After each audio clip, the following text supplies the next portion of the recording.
प्यारे बच्चों, आज अपन पढ़ते हैं द्विघात समीकरण के सिद्धांत। द्विघात समीकरण के सिद्धांत में सबसे पहले देखते हैं कि आखिर द्विघात समीकरण होती क्या है। तो द्विघात समीकरण का जो मानक रूप है वो ये है, a x की घात 2 प्लस बी एक्स प्लस सी बराबर 0। यह है।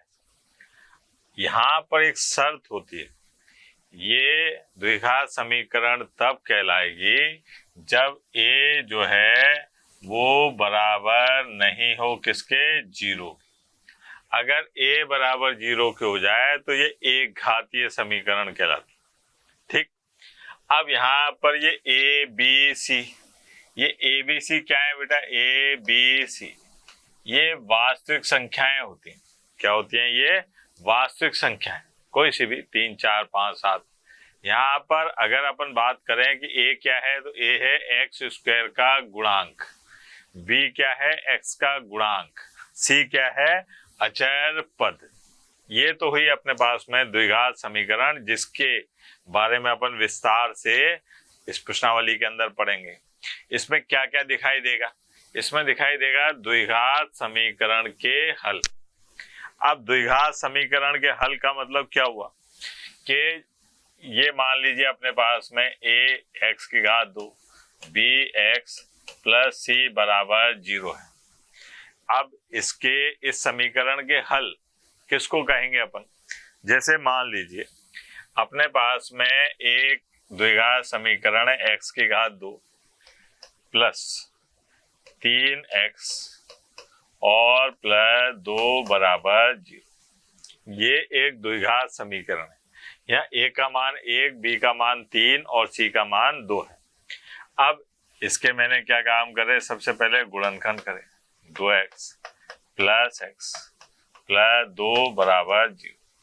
यहाँ से कॉमन आ गया x प्लस 2 प्लस 1, यह आ गया x प्लस 2 बराबर 0। ये हो गया x प्लस 2 और x प्लस 1 बराबर 0। अब दो गुणनखंडों का गुणनफल क्या आ रहा है, 0। तो ऐसी स्थिति में या तो ये 0 या ये 0 या दोनों ही 0। तो जब अपन x प्लस 2 बराबर 0 रखते हैं तो x बराबर आ गया -2 और x प्लस 1 बराबर 0 रखते हैं तो x बराबर आ गया -1। तो x के मान जो हैं वो क्या कहलाएंगे, समीकरण के हल। इस द्विघात समीकरण के जो हल आए वो क्या क्या है, -2 और -1। ठीक बेटा। अब सर यहाँ पर द्विघात समीकरण के मूलों के बारे में बातचीत करेंगे। मूलों के बारे में क्या है सर कि a x की घात 2 plus b x plus c बराबर 0।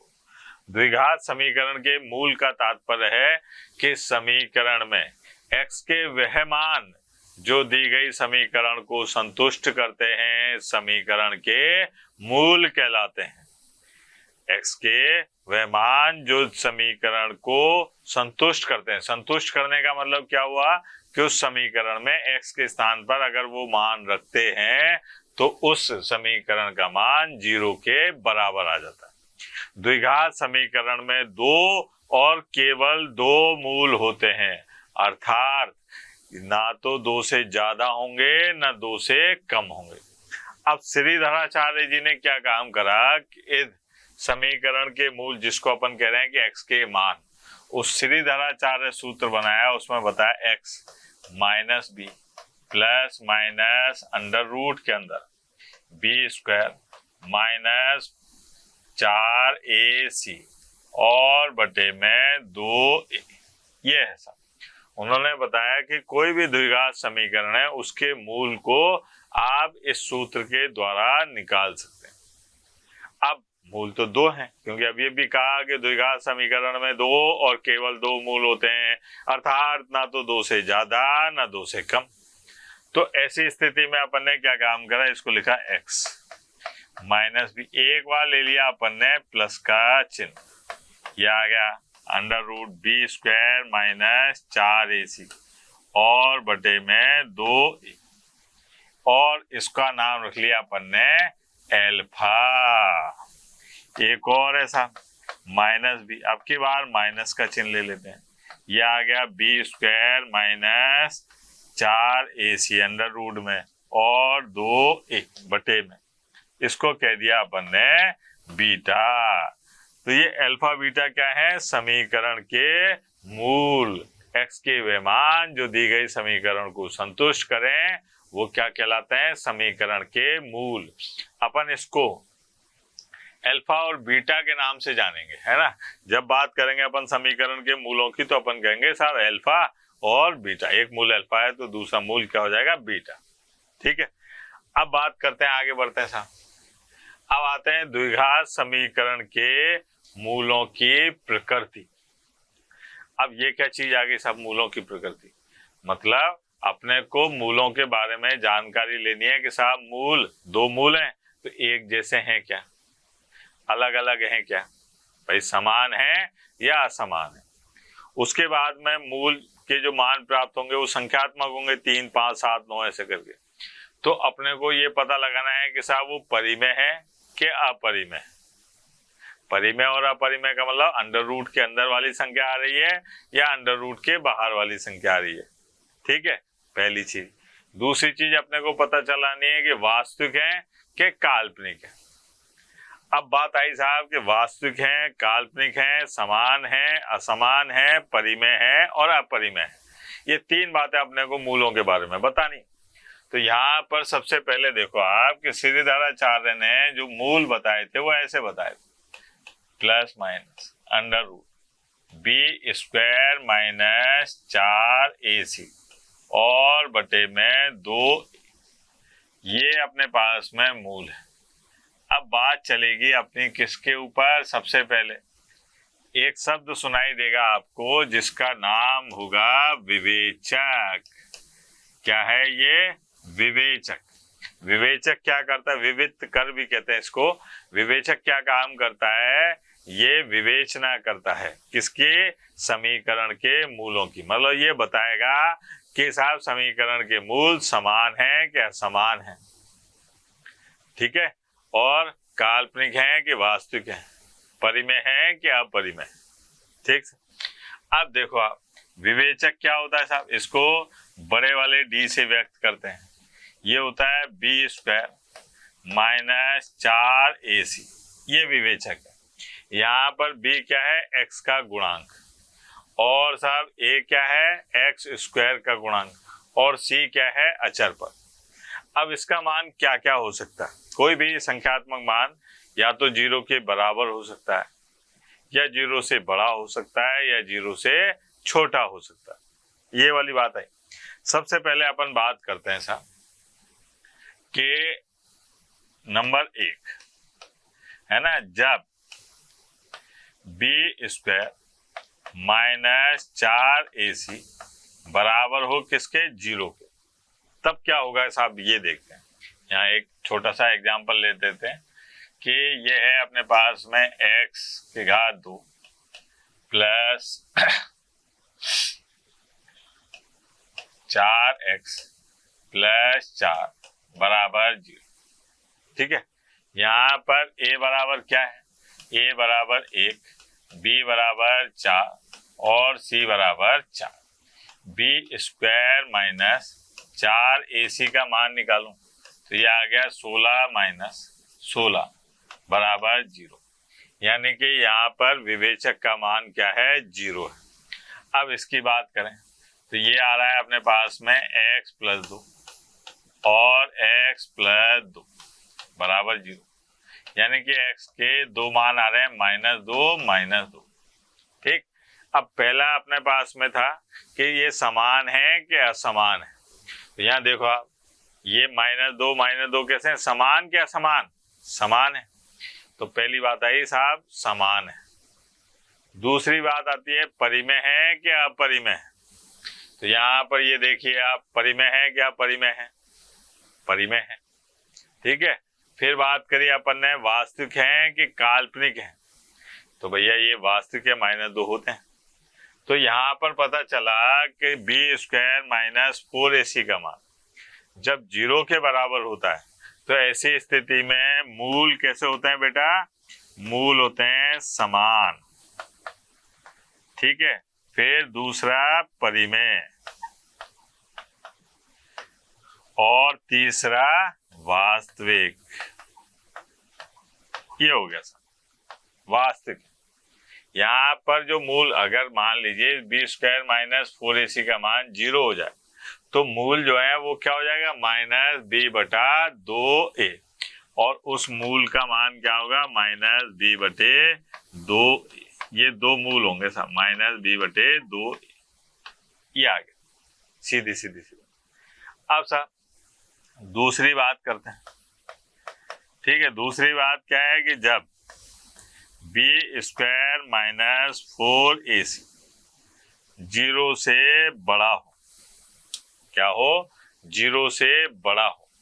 0 से बड़ा होने का मतलब, अब 0 से बड़ा है, धनात्मक है, तो ऐसी स्थिति में क्या है? संख्याएं दो प्रकार से हो सकती हैं, या तो वो पूर्ण वर्ग होंगी या अपूर्ण वर्ग होंगी, मतलब जिनका वर्गमूल निकाला जा सकता होगा और जिसका वर्गमूल नहीं निकाला जा सकता। अपन बात करते हैं कि 0 से बड़ी भी है और साथ पूर्ण वर्ग हो तो, है ना। यहाँ देख लेते हैं साहब, अभी जैसे अपन ने देखा था x की घात 2 प्लस 3x, है ना, और प्लस 2 बराबर 0। यहाँ पर आए थे अपने पास में x प्लस 2 और साहब x प्लस 1 बराबर 0। x के दो मान आए थे माइनस 2 और माइनस 1। ये अब यहाँ पर देखो आप बी स्क्वायर, यानी कि बी स्क्वायर माइनस 4ac, ये आ गया अपने पास में 9 माइनस 4, a की जगह 1, c की जगह 2, ये आ गया 8, 9 में से 1 गया। अब 1 0 से बड़ा है, 1 क्या है? 0 से बड़ा है।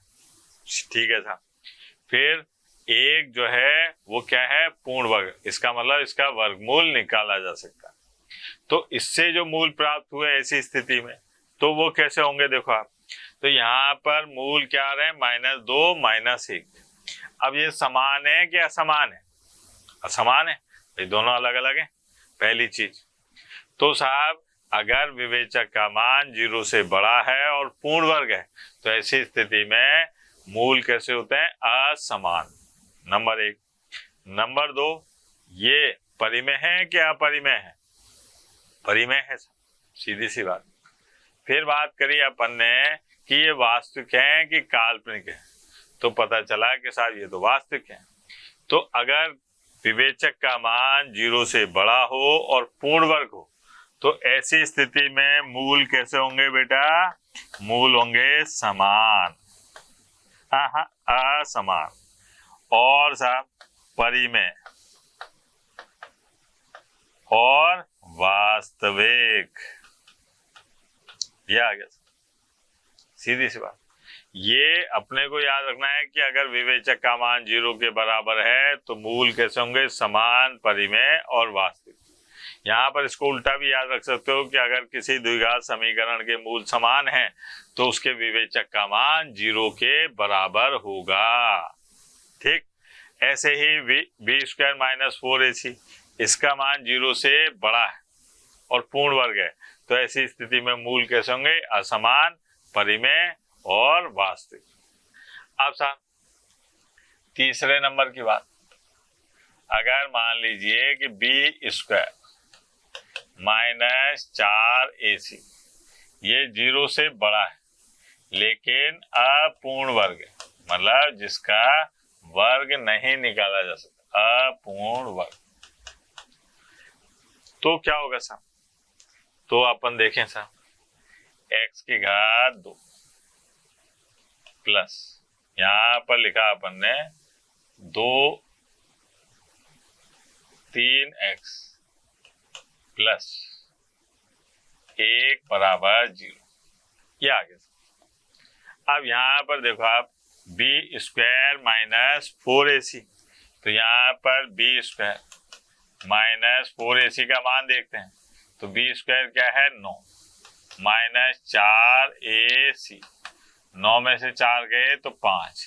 ये 5 जो है ये 0 से बड़ा है और अपूर्ण वर्ग है, 5 का वर्गमूल नहीं निकाल सकते।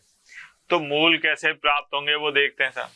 तो ये होंगे x बराबर minus b plus minus under root 5/2a, मतलब अपने पास में आएगा -3 प्लस रूट 5/2 और एक आएगा अपने पास में -3 माइनस रूट 5/2।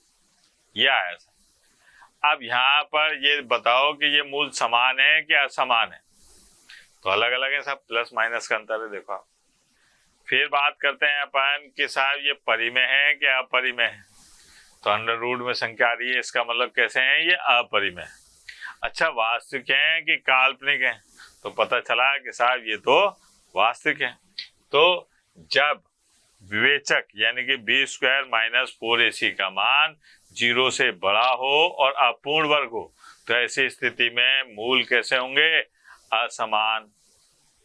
ठीक है, अपरिमेय और वास्तविक। तो यहाँ लिख देते हैं अपन, मूल असमान, ठीक है, और अपरिमेय और वास्तविक। ये आ गया। अब चौथे नंबर की चीज देखें। जब b² - 4ac 0 से छोटा हो तब क्या होगा साहब? b² - 4ac का मान 0 से छोटा होता है तब क्या होता है? ये देखो आप, x की घात 2 प्लस है b² - 4ac, ये आ गया अपने पास में 1 माइनस के 3। अब यहां से अपन ने मान निकाला तो ये आया -1 प्लस माइनस अंडर रूट -3/2, ये आ गया -1 plus minus under root 3 iota और /2। यहाँ पर जो दो मान प्राप्त हुए वो हुआ, एक तो ये आयोटा/2 और एक आया माइनस और माइनस √3 आयोटा/2। अब पहली बात आई कि ये समान है कि असमान है? समान है कि असमान है? तो पता लगा साहब देखने में अलग अलग दिख रहे हैं, इसका मतलब असमान। ठीक है, अब बात आई इसमें कि ये परिमेय है कि अपरिमेय है? तो इसको देख के बालक कहता है कि अपरिमेय। भैया काल्पनिक का मतलब ये है कि वो कल्पनाओं में है। अगर वो परिमेय और अपरिमेय का ज्ञान हो जाएगा तो फिर तो ये वास्तविक हो जाएंगे। तो ये क्या है? जब विवेचक का मान 0 से कम होता है तो मूल असमान और काल्पनिक होते हैं। परिमेय अपरिमेय की गणना नहीं की जा सकती, क्योंकि काल्पनिक मूल या काल्पनिक मान परिमेय अपरिमेय नहीं होते, वो तो काल्पनिक हैं। ठीक है, अगर परिमेय अपरिमेय होंगे तो वास्तविक हो जाएंगे। तो ऐसी स्थिति में अपन क्या कहेंगे कि साहब ऐसा हो तो मूल कैसे होते हैं बेटा? असमान। असमान और अपरिमेय परिमेय की बात करेंगे नहीं, और काल्पनिक। ये आ गया, ये दो बातें चीज करती। ठीक है, तो मूलों की प्रकृति जानने के लिए अपने को विवेचक के बारे में जानना पड़ेगा। और विवेचक क्या होता है? विवेचक होता है b² - 4ac। ठीक है, यहाँ पर a क्या है? x² का गुणांक, b क्या है? x का गुणांक, c क्या है? अचर पर। अगर वो 0 के बराबर है तो मूल कैसे होंगे? समान, परिमेय और वास्तविक। अगर 0 से बड़ा है और पूर्ण वर्ग है तो मूल कैसे होंगे? असमान, ठीक है, परिमेय और वास्तविक। अगर 0 से बड़ा है और अपूर्ण वर्ग है तो मूल कैसे होंगे? समान, अपरिमेय और वास्तविक। और अगर 0 से छोटा है तो मूल कैसे होंगे? असमान और काल्पनिक। ठीक है बेटा, आगे चलते हैं, कुछ उदाहरण से देखते हैं। इन मूलों की प्रकृति के बारे में बातचीत करते हैं और मूल भी निकाल लेते हैं। ठीक है, यहाँ पर a बराबर क्या है बेटा? 4, b बराबर क्या है? -8 और c बराबर है 1। अब यहाँ पर पहले आप b² - 4ac का मान निकालो। तो b² मतलब 64 - 4 और 1। अब 64 में से 16 गए, ठीक है, कितने बचे साहब? 48। ये आ गया साहब 48। ये अपने पास में विवेचक का मान है। अच्छा 48 जो है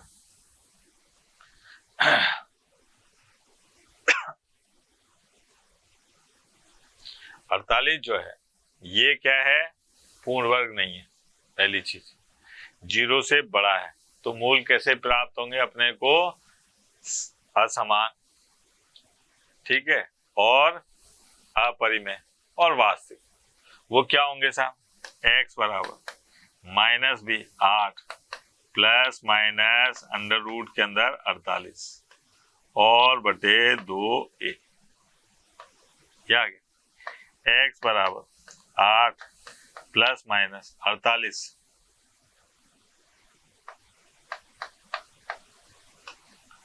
ये आ गया। x के मान अगर अपन इसमें से 4 कॉमन लेके काट दें तो ये बचेगा अपने पास में कितना? देखना जरा ध्यान से। ये आ गया 2 प्लस माइनस ये आया, ठीक है। सीधी सी बात। मूल कैसे मिल रहे हैं अपने को? यहाँ पर असमान, अपरिमेय और वास्तविक। अब यहाँ की भी देख लें साहब। यहाँ a बराबर है 5, b बराबर है -4, c बराबर 9, b स्क्वायर माइनस 4ac, यह आ गया 16 -4 5 और 9। ये 5 और 20 20 16 और माइनस 180। 180 आते ही क्या हो गया? देखो आप 80 में से 16 गए तो कितने बचे साहब? माइनस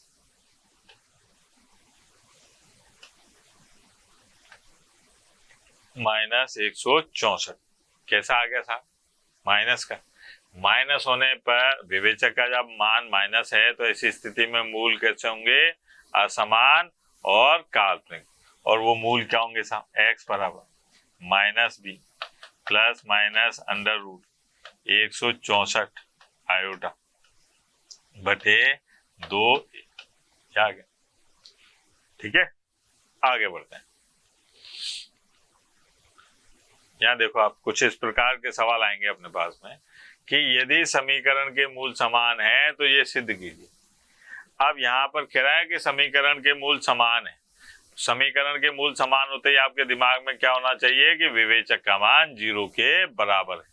तो यहाँ पर अपन ने क्या काम करा कि पहले देखें सर कि इस द्विघात समीकरण में a बराबर है a b माइनस और b बराबर ये है b c माइनस और c बराबर c और a माइनस b। ये आ गया, ठीक है। अब विवेचक का मान चूंकि मूल कैसे हैं? मूल समान है, समान है, इसलिए क्या होगा साहब? इसलिए b स्क्वायर माइनस 4ac बराबर 0।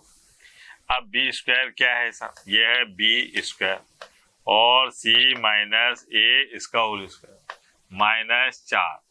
a की जगह क्या है? a, b माइनस c और साहब c की जगह क्या है? c और a माइनस b बराबर 0। ये आ गया। अब यहाँ पर देखिए आप कि b और c माइनस a इसका होल स्क्वायर माइनस 4ac और b माइनस c और a माइनस b बराबर 0। ठीक है बेटा, अब इसको सरल करना है अपने को, है ना। तो यहाँ पर देखो आप, ये क्या है अपने पास में? b स्क्वायर और c square plus a square minus 2ac, ये तो ये आ गया। फिर माइनस यहाँ आ गया 4ac और ये हो गया अपने पास में ab माइनस b स्क्वायर और माइनस ac और सब प्लस bc बराबर 0। ठीक है, यहाँ पर a b minus b square minus a c plus b c. अब इसका अंदर गुणा कर दो, ये आ गया b square c square a square b square minus 2 a b square c minus 4 a square, ठीक है, 4 ए स्क्वायर और बी सी, फिर प्लस 4 ए और B square C plus 4 a square c square और माइनस 4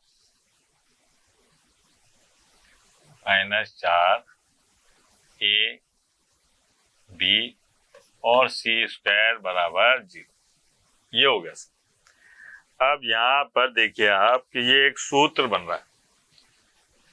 कौन सा सूत्र बन रहा है साहब? यहां पर देखिए आप, सूत्र बन रहा है किसका साहब?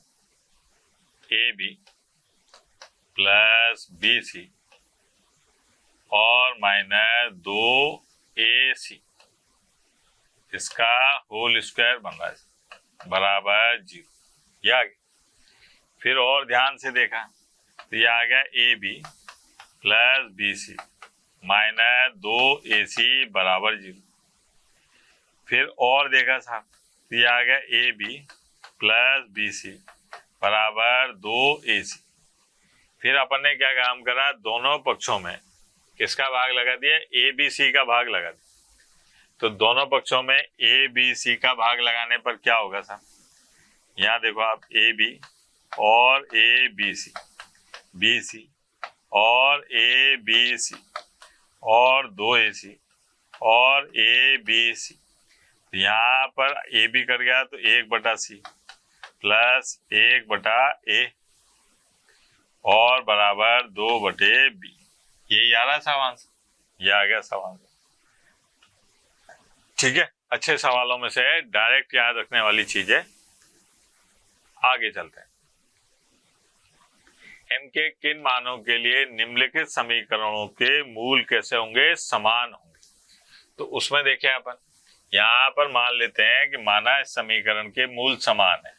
तो यहाँ पर a बराबर कितना है? 1 और b बराबर है -2m और c बराबर है 7m - 12। अब चूंकि मूल कैसे माने अपन ने? मूल समान है। मूल कैसे हैं बेटा? समान है। तो यहाँ पर बी स्क्वायर माइनस 4ac बराबर 0। बी स्क्वायर का मतलब 4m स्क्वायर माइनस 4 a की जगह पर 1 और c की जगह पर 7m - 12 बराबर 0। 4 कॉमन आगे उड़ा दिया, m की घात 2 माइनस 7m + 12 बराबर 0। इसके गुणनखंड करते हैं साहब, ये आ गए 4m - 3m + 12 बराबर 0। तो ये आ गया m - 4 और m - 3। तो m के मान क्या आ गए अपने पास में? 3 और 4। मतलब अगर m के मान 3 और 4 होते हैं तो ऐसी स्थिति में इस द्विघात समीकरण के मूल कैसे होंगे? समान होंगे। ऐसे यहाँ पर देखो, यहाँ पर इसको सबको पहले इधर लाओ तो ये आ गया mx की घात 2 प्लस 4x की घात 2 plus mx plus x plus 1 बराबर 0। यहाँ पर m प्लस 4 x की घात 2 plus m plus 1 x plus 1 बराबर 0। यहाँ पर a बराबर कितना है बेटा? m plus 4। b बराबर कितना है? m प्लस 1 और c बराबर 1। अब चूंकि विवेचक का मान 0 के बराबर है, बी स्क्वायर माइनस 4ac बराबर 0, तो m प्लस 1 इसका होल स्क्वायर माइनस 4 a की जगह m प्लस 4 c की जगह पर 1 बराबर 0। अब इसको सरल कर लो। सरल करने गए तो देखो आप, m square plus 1 minus 4m और -16। यहाँ पर आ गया m की घात 2 माइनस के 2m, ठीक है, और ये कितना आ गया अपने पास में -के 15। ये हो गया। अब साहब m की घात 2 -5m प्लस 3m, यहाँ पर आ गया m -5 और साहब m प्लस 3। दो मान प्राप्त हुए, m बराबर 5 और -3। तो m बराबर 5 और -3 के लिए इस द्विघात समीकरण के मूल कैसे होंगे? समान होंगे। ठीक है बेटा, आगे बढ़ते हैं। अब आते हैं अपन द्विघात समीकरण के मूलों में, द्विघात समीकरण के मूलों में संबंध। मतलब मूलों में संबंध क्या होता है सर? मतलब ये द्विघात समीकरण है, a x की घात 2 प्लस bx प्लस c बराबर 0। ये एक द्विघात समीकरण, इसके मूल जो है वो है अल्फा और बीटा। ठीक है, अब अल्फा बीटा और इसके अंदर क्या रिश्तेदारी है? तो आपको ये बता दें कि अगर किसी द्विघात समीकरण के मूल अल्फा और बीटा हैं तो उनके मूलों का योग ये बराबर होता है -b/a। जहां पर ये b क्या है सर? b है x का गुणांक। क्या है बेटा? x का गुणांक। और a क्या है? x की घात 2 का गुणांक। ये अपने को याद रखना है कि मूलों का योगफल निकालने का तरीका क्या होता है? -x का गुणांक बटे x की घात 2 का गुणांक -b/a। ऐसे ही मूलों का गुणनफल की बात करते हैं, ये होता है c/a। c क्या है? यहाँ पर अचर पद, और साहब a क्या है? x² का गुणांक। यह आ गया, सीधी सी बात। ठीक है, तो ये अपने पास में द्विघात समीकरण और उसके मूलों में संबंध है। ठीक, और देखें, अगर आपको समीकरण के मूल दे रखें और कहा जा रहा है कि साहब द्विघात समीकरण ज्ञात करो, तो ऐसी स्थिति में क्या होगा कि मान लीजिए किसी द्विघात समीकरण के मूल अल्फा बीटा है, तो समीकरण ज्ञात करने के लिए अपने को क्या क्या चाहिए? एक तो मूलों का योग चाहिए और एक मूलों का गुणनफल चाहिए। और मूलों से जो समीकरण बनती है वो x की घात 2 minus alpha plus beta into x plus alpha into beta. क्या आगे? मतलब अगर मूल दे रखे हैं तो अपने को जो द्विघात समीकरण बतानी है वो क्या है? x की घात 2 माइनस मूलों का योग, मूलों का योग, ठीक है, गुणा x प्लस मूलों का गुणनफल। क्या आ गया? मूलों का गुणनफल, ये गुणनफल बराबर 0। या अब जैसे मान लीजिए अपने को एक समीकरण निकालने हैं जिसके मूल 3 व 4 है, मतलब अल्फा का मान 3 है, बीटा का मान 4 है। तो ऐसी स्थिति में इस समीकरण के x की घात 2 माइनस मूलों का योग गुणा x फिर मूलों का गुणनफल बराबर 0। ये आगे सा ये। अब यहाँ पर क्या है? मूल भी कई अलग अलग प्रकार के आएंगे। पहली चीज कि भाई सिंपल मूल है, एक होता है कणिगत मूल। कणिगत मूल क्या होता है साहब? जैसे अगर मान लीजिए अल्फा बराबर 2 प्लस √3 है, तो बीटा बराबर अपने आप क्या हो जाएगा? 2 माइनस √3 हो जाएगा। अगर एक ही मूल दे रखा है, ठीक है, इस प्रकार से, तो दूसरा अपने आप क्या हो जाएगा? 2 माइनस √3। मतलब ये हुआ कि कणिगत मूल एक दूसरे के क्या होते हैं? संयुग्म में होते हैं। मतलब एक प्लस का है तो एक माइनस का।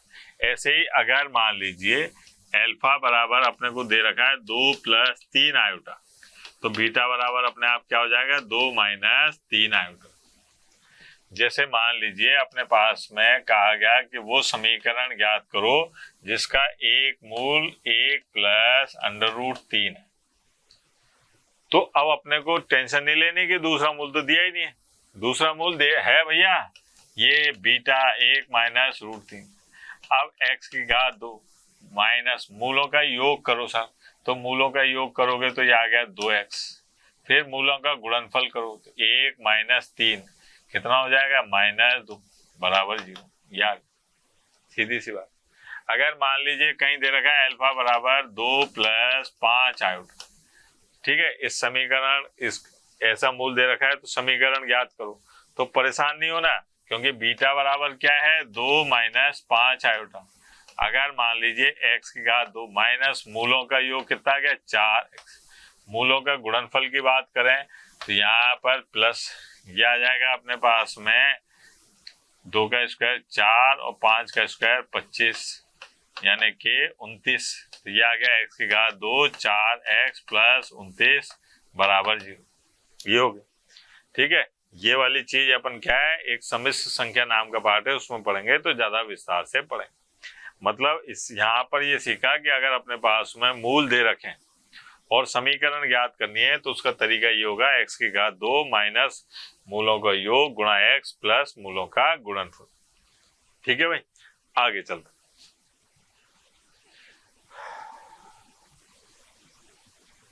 मूलों के सममित व्यंजकों के मान। मूलों के सममित व्यंजकों के मान का मतलब क्या है कि भाई एक द्विघात समीकरण है, उसमें से आप मूलों का योग निकाल सकते हो, मूलों का गुणनफल निकाल सकते हो, इससे ज्यादा तो कुछ निकाल नहीं सकते, है ना। जैसे मान लीजिए ये अपने पास में x की घात, तो यहाँ पर आप क्या है मूलों का योग निकाल सकते हो और मूलों का गुणनफल निकाल सकते हो। लेकिन अगर अपने को और कोई जरूरत पड़ी, जैसे मान लीजिए आपको पड़ी जरूरत अल्फा की घात 2 प्लस बीटा की घात 2, इसका मान निकालना, तो कैसे निकालेंगे? तो भैया अल्फा की घात 2 प्लस बीटा की घात 2, तो ये बराबर होगा किसके, अल्फा प्लस बीटा का whole square minus 2 alpha beta की। क्यों? क्योंकि अपन केवल अल्फा प्लस बीटा और अल्फा इंटू बीटा निकाल सकते हैं। अगर मान लीजिए अपने को अल्फा की घात 3 प्लस बीटा की घात 3 की बात करनी, ठीक है, तो ये क्या आ जाएगा अपने पास में अल्फा प्लस बीटा इसकी घात 3 माइनस 3 अल्फा बीटा। ठीक है, ये आ गया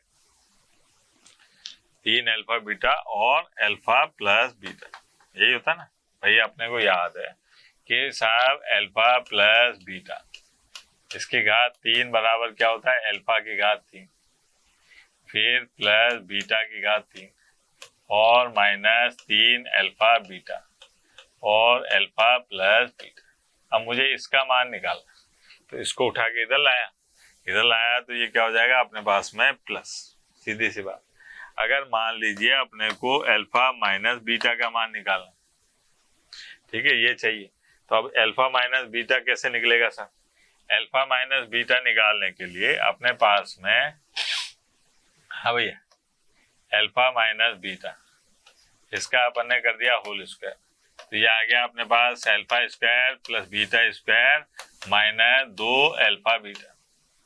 अब यहाँ पर क्या काम करा मैंने, 2 अल्फा बीटा को जोड़ा और 2 अल्फा बीटा घटा दिया। यहाँ पर आ गया अपने पास में अल्फा प्लस बीटा का whole square minus 4 alpha beta. लेकिन ये मान है किसका, अल्फा माइनस बीटा के होल स्क्वायर का। अपने को निकालना है अल्फा माइनस बीटा, तो ये आएगा under root alpha plus beta का whole square minus 4 alpha beta, ये आ गया।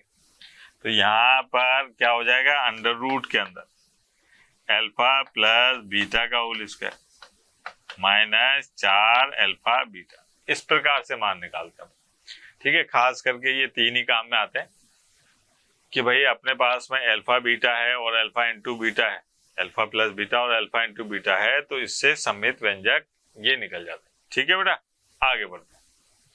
जैसे ये मान लीजिए, ये काम कहाँ आते हैं वो भी देख लेते हैं कि ये एक समीकरण दे रखी है, इसके मूल है अल्फा बीटा, ठीक है, और अपने को एक ऐसी समीकरण बतानी है जिसके ये मूल हो alpha square plus beta square. तो क्या होगा, देखो आप, ये अपने पास में समीकरण दे रखी है 2x की घात 2 माइनस 3x माइनस 6 बराबर 0। यहाँ पर अल्फा प्लस बीटा निकाला, क्या आएगा 3/2। अल्फा इंटू बीटा निकाला, ये कितना है माइनस के 6/2 यानी कि माइनस के 3। ठीक है, अब मेरे को चाहिए alpha square plus 2 beta square plus 2, नई समीकरण। तो सबसे पहले alpha square plus 2 beta square plus 2, ये बराबर हो गया alpha square plus beta square और प्लस 4। इसका मान अभी देखा अल्फा प्लस बीटा का whole square minus 2 alpha beta और प्लस 4। अब यहाँ से मान रखता हूँ अल्फा प्लस बीटा का, तो ये आ गया 9/4 माइनस 2 इंटू माइनस 3 और प्लस 4। कितना हो गया देखो आप, 9/4, 6 4 10 है ना, 10 40 और 49/4। ये क्या है अपने पास में, मूलों का योगफल, नई समीकरण। मूलों के गुणनफल की बात करी, अल्फा स्क्वायर प्लस 2 और बीटा स्क्वायर प्लस 2। ये यहाँ आ गया अल्फा इंटू बीटा का होल स्क्वायर, फिर 2 alpha square plus beta square, फिर प्लस 4। अब यहाँ पर तो ठीक है कि अल्फा इंटू बीटा, तो ये माइनस 3 का होल स्क्वायर 2 इंटू ये आ जाएगा अपने पास में ये वाली चीज 9/4 और प्लस 6 और प्लस 4। अब ये आ गया 9 प्लस 6 चौक 24, 24 में 9 जोड़े, 9 जोड़े तो कितने हो गए बेटा 33, 33 और 2 कितना हो गए 66/4 प्लस 4, 9 और 4 13 प्लस 66/4 और 13 चौक 52 और 52 और 66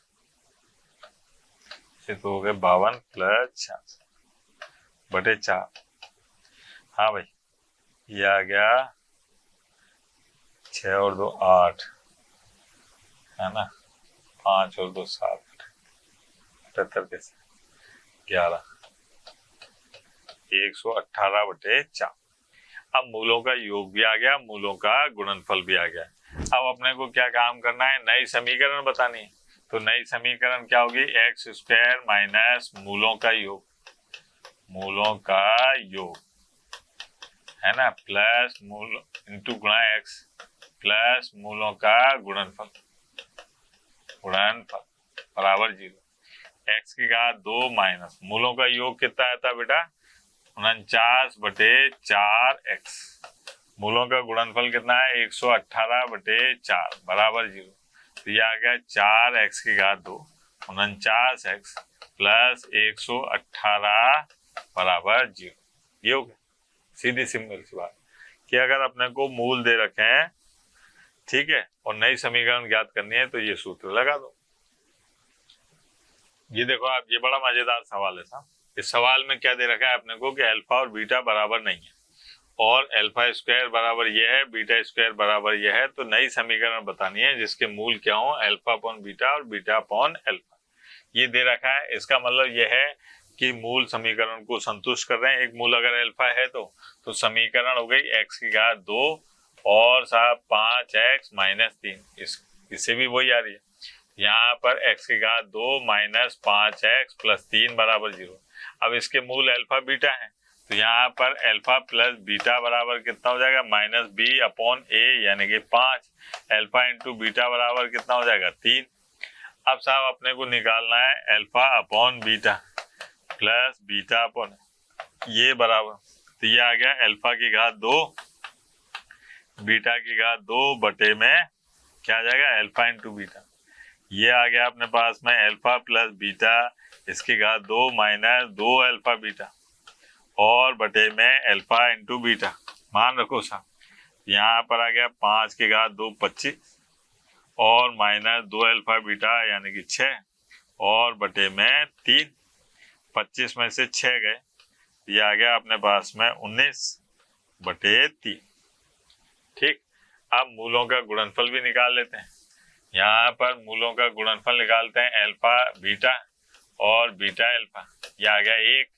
तो जो अपनी नई समीकरण बनेगी x की घात 2 minus alpha plus beta, alpha upon beta, beta upon alpha और गुणा x प्लस अल्फा बीटा और बीटा, ये इनके मान रख दो। तो x की घात 2 माइनस इसका मान कितना है बेटा, इसका मान है 19/3 प्लस 1 बराबर 0।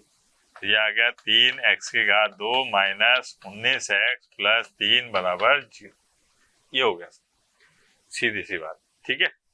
ये सवाल देखिए आप, बड़ा मजेदार प्रश्न है ये कि अपने पास में एक समीकरण दे रखी है, इसके मूलों का अनुपात क्या है, p अनुपात q है, ठीक। तो सबसे पहले तो अपन क्या है, जो दी गई समीकरण है उसको देखो आप, l x की घात 2 plus n x plus n बराबर 0, n है ये, है ना।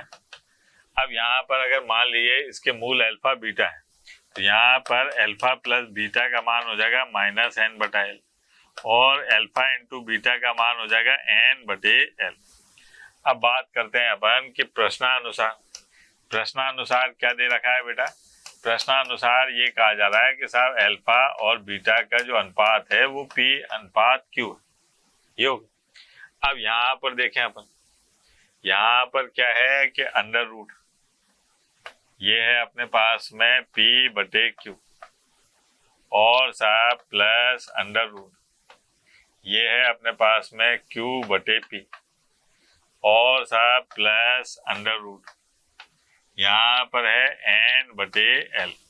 ये बराबर अपने को 0 लाना है, क्या लाना है, बराबर 0 के लाना है। ये अपन ने ले लिया LHS। अब यहाँ पर देखिए आप, पहले तो एलसीएम ले लेते हैं, ठीक है।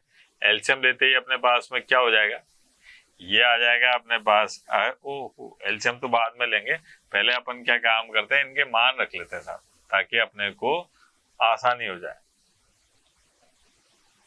एलसीएम तो लेते रहेंगे।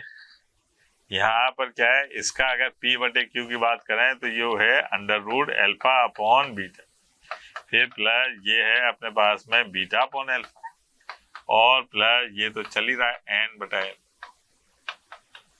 यहाँ पर अगर अपन एलसीएम ले लें तो ये आएगा अंडर रूट के अंदर अल्फा इंटू बीटा, ये आएगा alpha plus beta plus under root n बटे l, ये लाना है अपने को 0, है ना।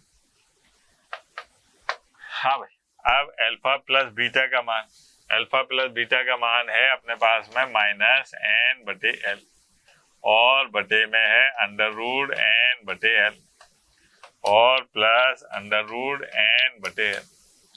अब देखो आप इससे ये काटोगे तो ये कितनी बार कटेगा, माइनस अंडर रूट n बटे l plus under root n बटे l, ये अल्लाह को प्यारे हो गए, और क्या बचा अपने पास में 0। सीधी सी बात, सिंपल सा सवाल था, डायरेक्ट याद रखना है। इस सवाल को देखिए, बड़ा मजेदार सवाल है ये। इसमें क्या कहा जा रहा है कि एक समीकरण दे रखिए, इसके मूल अल्फा बीटा हैं, तो वो समीकरण ज्ञात कीजिए जिसके मूल ये हो। ऐसे सवालों को ट्रिक से किया जाता है। अब ट्रिक क्या है साहब, ट्रिक भी देख लो आप। यहाँ पर है अपने पास में x की घात 2 minus P x plus Q बराबर 0। अब इस द्विघात समीकरण के मूल क्या है, अल्फा और बीटा है। अल्फा और बीटा है तो इसके लिए अपन ने क्या काम करा, इसको संतुष्ट कराया, तो ये आ गया साहब। अब यहाँ पर संतुष्ट कराया, इसको ले गए अपन उधर और उसमें से ले लिया कॉमन, तो अपने पास में बचा p माइनस अल्फा और बराबर q। तो अल्फा बराबर आ गया अपने पास में q बटे p माइनस अल्फा। इसी प्रकार से बीटा बराबर भी क्या आ जाएगा, q और p माइनस बीटा। अब अपने को एक नई समीकरण बतानी है जिसके मूल क्या हो, ये हो, तो एक्स स्क्वायर, ठीक है, और माइनस यहाँ पर है अपने पास में q p माइनस अल्फा और साहब प्लस q बटे p माइनस बीटा, है ना, ये प्लस का चिन्ह है बड़ा सारा, ठीक। ये आ गया गुणा x प्लस q बटे p माइनस अल्फा गुणा q बटे p माइनस बीटा बराबर 0। अब इसके मान तो अपन ने निकाल लिए कि ये अल्फा के बराबर है, ये बीटा के बराबर है, तो भैया x square minus alpha plus beta, x और प्लस अल्फा इंटू बीटा बराबर 0।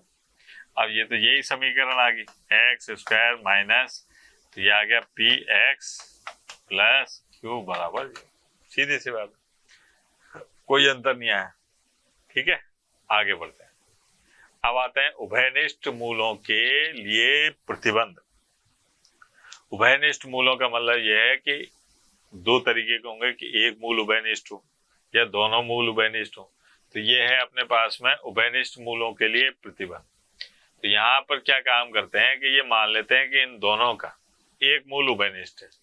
एक मूल उभयनिष्ठ कौन सा है? अल्फा। तो यहाँ पर मैंने a1 alpha square, b1 alpha, c1 बराबर 0, ऐसे ही a2 alpha square, b2 alpha और c2 बराबर 0, ये आ गया। अब यहाँ पर क्या है, ऐसे लिख लेते हैं, अल्फा की घात 2 और अल्फा और 1। ठीक है, बी से स्टार्ट करते हैं, b1 b2, c1 c2, a1 a2 और b1 b2। बीच से स्टार्ट करते हैं, बीच पे ही खत्म कर देते हैं। तो इसके नीचे आएगा अपने पास में b1 c2 minus b2 c1। यहाँ आएगा अपने पास में a2 c1 minus a1 c2 और यहाँ आएगा a1 b2 minus a2 b1। ये हो गया। अब पहले दो अनुपातों से लेते हैं इन दोनों से। तो यहाँ से अल्फा अल्फा कट गया और अल्फा बराबर आ गया अपने पास में b1 c2 minus b2 c1 और बटे में a2 c1 minus a1 c2। इन दोनों अनुपातों से लिया तो अल्फा बराबर ये आ गया अपने पास में a2 c1 minus a1 c2 और बटे में a1 b2 minus a2 b1। ये हो गया। अब दोनों अल्फा बराबर हैं, दोनों अल्फा बराबर हैं तो इसका मतलब क्या हो गया, b1 c2 minus b2 c1 a2 c1 minus a1 c2 बराबर a2 c1 minus a1 c2 और बटे में a1 b2 minus a2 b1। ये आ गया। ये क्या है, जब समीकरण के दोनों मूल कैसे हो, समान हो, सॉरी एक मूल उभयनिष्ठ हो। जब दो समीकरण दे रखे हो और उनका एक मूल कैसा हो, उभयनिष्ठ हो। आगे चलते हैं। वह प्रतिबंध ज्ञात करो जब समीकरण के दोनों मूल कैसे हो, समान हो, सॉरी उभयनिष्ठ हो, मतलब दोनों मूल एक जैसे हो इसके। तो ऐसी स्थिति में डायरेक्ट याद रखने वाली बात है कि a1 बटा a2, b1 बटा b2 और c1 बटा c2। अगर ऐसा होता है, या इसका उल्टा कर दो आप, a2 बटे a1, b2 बटे b1 और c2 बटे c1। तो ऐसी स्थिति में समीकरण के दोनों मूल कैसे होंगे, उभयनिष्ठ होंगे। ठीक है, आगे देखते हैं। m के किस मान के लिए इन समीकरण का एक मूल उभयनिष्ठ होगा। बड़ा टिपिकल काम है। देखो आप, एक मूल उभयनिष्ठ होगा, इसके लिए अपन ने क्या काम करा, x का मान निकाल लेते हैं अल्फा की जगह। ये आ गया x की घात 2 प्लस m x प्लस 1 बराबर 0। यहाँ x की घात 2 माइनस 3x प्लस 2 बराबर 0। यहाँ x की घात 2 बटे में x बटे में और 1 बटे। क्या आ गया। यहाँ पर मैंने बताया कि बीच से स्टार्ट करते हैं, माइनस 3 1 2 1 1 m माइनस। यह अब क्या करा अपन ने, यहाँ पर रखा तो यह आ गया 2m, ठीक है, प्लस 3 फिर 1 और माइनस 2 फिर माइनस 3 और माइनस। सबसे पहले इन दोनों को देखते हैं। तो यहाँ पर x बराबर आ गया अपने पास में 2m प्लस 3 बटे माइनस 1, यानी कि x बराबर माइनस 2m प्लस 3। यहाँ पर देखा, यहाँ पर क्या आ गया अपने पास में, x बराबर माइनस कॉमन लेके काट दिया तो ये आ गया 1 बटे m प्लस। अब इन दोनों को अपन ने बराबर रख दिया। बराबर रखने पर अपने पास में क्या आया, यहाँ देखते हैं, ये आया अपने पास में माइनस 2m प्लस 3 बराबर 1/m+3। इसको यहाँ लिया है तो 2m+3 और m+3 बराबर -1। हाँ भैया, 2m² plus 6m plus 3m plus 9 और +1 बराबर, ये आ गया 2m² प्लस 9m प्लस 10 बराबर। अब ये हो गया 20, 20 के 5 चौक 20, 2m² 5m 4m प्लस 10 बराबर 0। यहाँ से m कॉमन, 2m प्लस 5, यहाँ से 2 कॉमन, m 2m प्लस 5, तो ये आ गया m बराबर -5/2 और -2। ये आ गया। m के इन दोनों मानों के लिए अपने पास में क्या होगा, एक मूल उभयनिष्ठ होगा। यह है कि अगर इस समीकरण के दोनों मूल उभयनिष्ठ है तो a और b के मान निकालिए सब। ऐसे सवाल आ जाते हैं। ये है अपने पास में ax²2 4x प्लस b बराबर 0। ये है 9x² प्लस ax प्लस 15 बराबर 0। अब चूंकि दोनों मूल उभयनिष्ठ हैं, दोनों मूल कैसे हैं, उभयनिष्ठ हैं, उभयनिष्ठ हैं, तो ऐसी स्थिति में क्या होगा, a/9 फिर 4/a और b/15। तो अपने को क्या है, a का मान निकालना है, a² 2 36, a बराबर आ गया +-6। ठीक है। अब साहब b का मान निकालना है, तो b का मान निकालना है तो ये आ गया a × b 60, है ना। अब जब a बराबर +6 हो तो b का मान कितना हो जाएगा, 10। ठीक है। a का मान अगर -6 हो तो b का मान कितना हो जाएगा, -10। ये हो गया। ये अपने पास में द्विघात समीकरण के सिद्धांत, ये अपन ने पूरा पढ़ लिया। ठीक है। अब अगला चैप्टर कल देखें।